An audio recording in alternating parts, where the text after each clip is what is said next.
दोस्तों ऑस्ट्रेलिया के खिलाफ रायपुर में खेले गए चौथे टी20 मुकाबले में टीम इंडिया के निराशाजनक प्रदर्शन के बाद गेंदबाजों ने किया कमाल। जहां दोस्तों टीम इंडिया के टॉप ऑर्डर बल्लेबाजों के लड़खड़ाने के बाद रिंकू सिंह और जितेश शर्मा का आया तूफान। जहां दोनों ही बल्लेबाजों ने धुआंधार अंदाज में बल्लेबाजी करते हुए पहले तो कंगारू गेंदबाजों की जम के उड़ाए परखच्चे, लेकिन दोस्तों इसके बाद टीम इंडिया के स्पिन गेंदबाज अक्षर पटेल और रवि बिश्नोई की घातक कातिलाना गेंदबाजी ने स्टंप तोड़ गेंदबाजी करते हुए कंगारू बल्लेबाजों की तोड़ी कमर। अंतिम ओवर में पलटा पूरा हारा हुआ मैच। नमस्कार दोस्तों, स्वागत है आपके अपने मन पसंदीदा क्रिकेट चैनल क्रिक अबूबो में। दोस्तों इस वीडियो में हम आपको हाल ही में भारत और ऑस्ट्रेलिया के बीच रायपुर के शहीद वीर नारायण सिंह क्रिकेट स्टेडियम में खेले गए चौथे टी20 मुकाबले की पूरी रोमांचक हाईलाइट आपको बताने वाले हैं। लेकिन दोस्तों वीडियो में आगे बढ़ने से पहले आप रिंकू सिंह, जितेश शर्मा और यशस्वी जायसवाल में से किसे टीम इंडिया का सबसे विस्फोटक बल्लेबाज मानते हैं? अपनी कीमती सुझाव कमेंट के माध्यम से जरूर बताएं। वीडियो पसंद आए तो इसे लाइक करिए और चैनल को सब्सक्राइब करना नहीं भूलिएगा। दोस्तों जैसा कि आप सभी जानते हैं कि भारत और ऑस्ट्रेलिया के बीच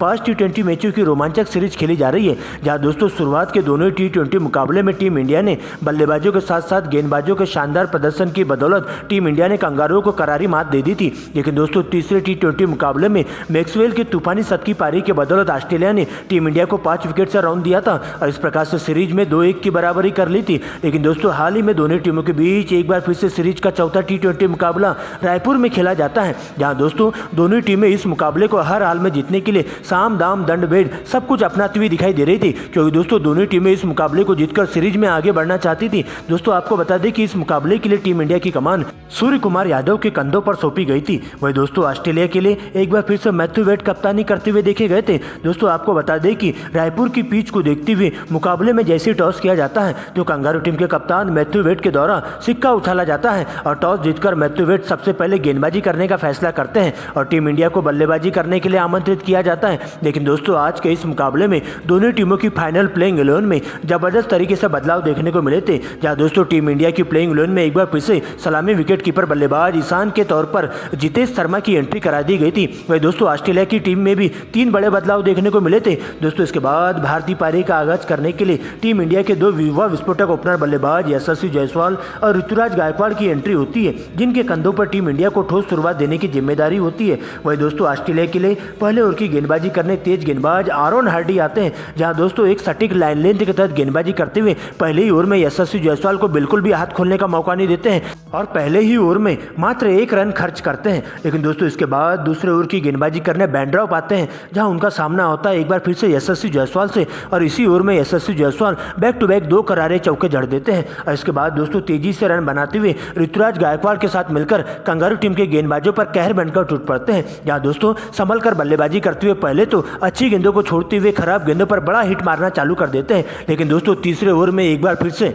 यशस्वी जायसवाल के बल्ले से चौके छक्कों की आतिशबाजी देखने को मिलती है, जहां दोस्तों नए गेंदबाज के रूप में आए डॉर्सिस के ऊपर पूरी तरह से हावी होते हुए यशस्वी जायसवाल का बल्ला जम के गरजते हुए दिखाई देता है। जहां शुरुआत की 2 गेंदों में 2 लगातार चौके और 1 सिंगल और अंतिम की 2 गेंदों पर 2 डबल लेते हुए इसी ओवर में 13 रन बटोर लेते हैं और उसके बाद दोनों ही बल्लेबाज इसी अंदाज में बल्लेबाजी करते हुए लगातार स्ट्राइक रोटेट करते हुए चले जाते हैं और देखते देखते टीम के स्कोर को 50 रनों के करीब पहुंचाने की पूरी कोशिश करते हैं। लेकिन दोस्तों इसके बाद छठे ओवर में एक बार फिर से यशस्वी जायसवाल पहली गेंद पर एक करारा चौका लगा देते हैं। लेकिन दोस्तों इसी ओवर की अंतिम गेंद पर 50 के स्कोर पर टीम इंडिया को यशस्वी जायसवाल के रूप में पहला बड़ा झटका लग जाता है, जहां दोस्तों यशस्वी जायसवाल तेजी से खेलने के चक्कर में बहुत ही बड़ी गलती कर बैठते हैं, क्योंकि दोस्तों बाउंसर गेंद पटकी जाती है, जहां पर दोस्तों यशस्वी जायसवाल पुल शॉट खेलना चाहते थे। लेकिन दोस्तों 28 गेंदों में 6 चौके और 1 गगनचुंबी छक्का लगाते हुए 37 रनों की धुआंधार पारी खेलते हुए आरोन हार्डी की गेंद पर बेन मोकई मोड के द्वारा उन्हें कैच आउट कर लिया जाता है और इस प्रकार से टीम इंडिया को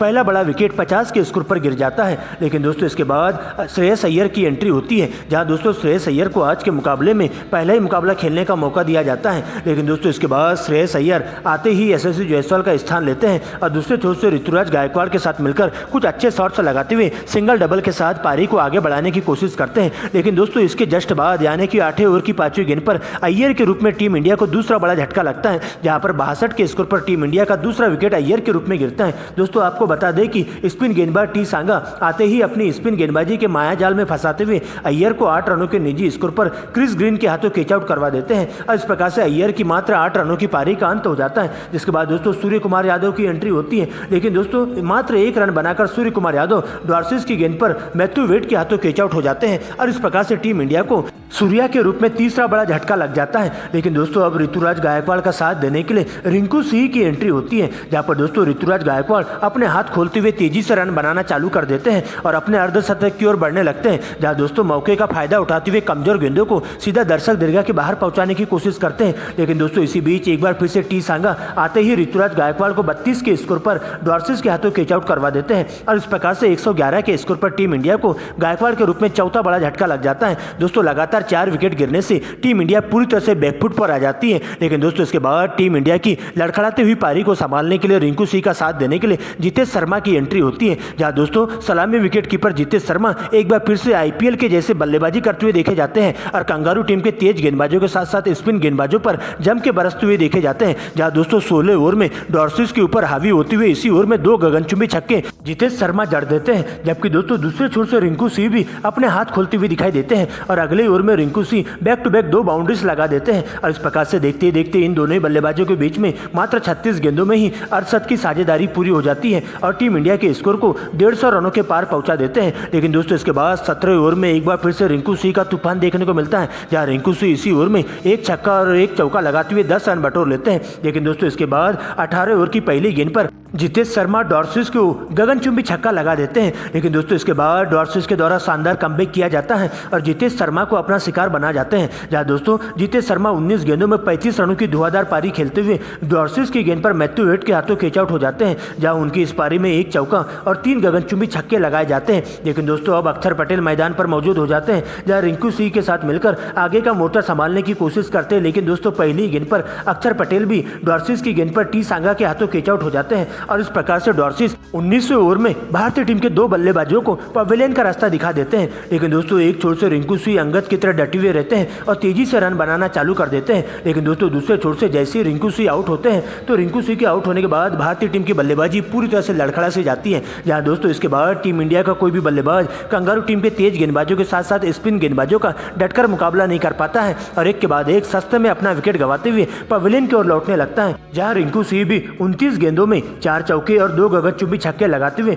बेंड्रॉप की गेंद पर एलबीडब्ल्यू आउट हो जाते हैं 46 रनों की पारी खेलकर और इस प्रकार से दोस्तों टीम इंडिया को 168 के स्कोर पर 7वां बड़ा झटका लग जाता है। लेकिन दोस्तों अंतिम ओवर में एक बार फिर से बेंड्रॉप शानदार कमबैक करते हैं और सबसे पहले दीपक चहर को अपना शिकार बनाता है। वही दोस्तों अंतिम गेंद पर रवि बिश्नोई भी सिंगल को डबल में कन्वर्ट करने के चक्कर में रन आउट हो जाते हैं और इस प्रकार से पूरी की पूरी इंडिया टीम स्कोर बोर्ड पर पूरे 20 ओवरों के खेल में 9 विकेट गंवाकर 174 रन ही बना पाती है। लेकिन दोस्तों 175 रनों के टारगेट का पीछा करने के लिए जैसे कंगारू पारी के दोनों ही ओपनर बल्लेबाज ट्रेविस हेड और जोस फिलिप की एंट्री होती है, वही दोस्तों टीम इंडिया के लिए पहले ओवर की गेंदबाजी करने के लिए दीपक चहर आते हैं, जहां दोस्तों ट्रेविस हेड पहले ओवर में बैक टू बैक 2 बाउंड्रीज लगा देते हैं। वही दोस्तों इसके बाद अगले ओवर में कुमार को टारगेट किया जाता है, जहां इसी ओवर में 3 लगातार चौके ट्रेविस हेड के बल्ले से देखने को मिलते हैं और अपनी टीम को तेज शुरुआत देने का काम करते हैं। लेकिन दोस्तों इसी बीच चौथे ओवर में जैसे रवि बिश्नोई आते हैं तो पहली ही गेंद पर 40 के स्कोर पर कंगारू टीम को पहला बड़ा झटका दे देते हैं, जहां दोस्तों जोस फिलिप्स को 8 रनों के निजी स्कोर पर रवि बिश्नोई बोल्ड मार देते हैं। वही दोस्तों इसके बाद 5वें ओवर में अक्षर पटेल की एंट्री होती है और 5वें ओवर की चौथी गेंद पर 44 के स्कोर पर कंगारू टीम को दूसरा बड़ा झटका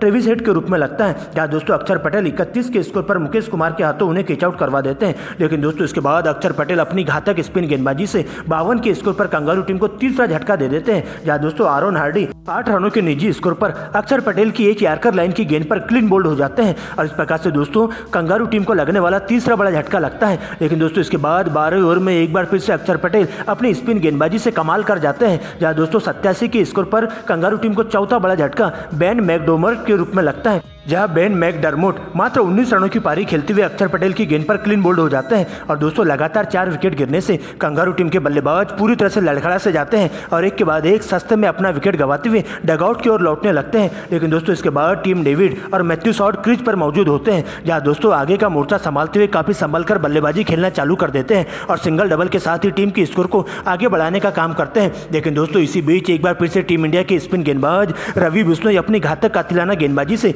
एक ही ही ओवर में कंगारू टीम के 2 बल्लेबाजों का सुपड़ा साफ कर देते हैं। जहां दोस्तों टीम डेविड को 12 रन तो वही मैथ्यू शॉर्ट को 20 रनों के स्कोर पर चलता करते हैं। हालांकि इसके बाद कप्तान वेड खुद अच्छी पारी खेलते हुए टीम इंडिया के गेंदबाजों की जम के क्लास लेते हुए दिखाई देते हैं। जहां दोस्तों तेजी से रन बनाते हुए अंतिम के ओवरों में अपनी टीम को जीत की दहलीज पर लाने की पूरी कोशिश करते हैं। लेकिन दोस्तों जैसे ही 18 ओवर में एक बार फिर से अक्षर पटेल की एंट्री होती है तो आते ही इसी ओवर में अपनी घातक कातिलाना गेंदबाजी से हैट्रिक लेकर कंगारू टीम के बल्लेबाजों की पूरी तरह से कमर तोड़ के रख देते हैं। और इस प्रकार से दोस्तों लगभग हार चुके मुकाबले को पलट करके रखते हुए टीम इंडिया के दोनों ही स्पिन गेंदबाज पूरी तरह से अपनी चमत्कार वाली गेंदबाजी से कंगारू टीम के जबड़े से जीत को छीनकर उन्हें क्रिकेट इतिहास की सबसे शर्मनाक हार दे देते हैं। और इस प्रकार से दोस्तों अक्षर पटेल और रवि बिश्नोई की घातक गेंदबाजी के सामने कंगारू टीम के बल्लेबाज पूरी तरह से सरेंडर करते हुए दिखाई देते हैं। और इस प्रकार से टीम इंडिया चौथे T20 मुकाबले को जीतकर सीरीज को 3-1 से अपने नाम कर लेती है और टीम इंडिया इस मुकाबले को जीतकर इतिहास के पन्नों में अपना नाम दर्ज करवा लेती है।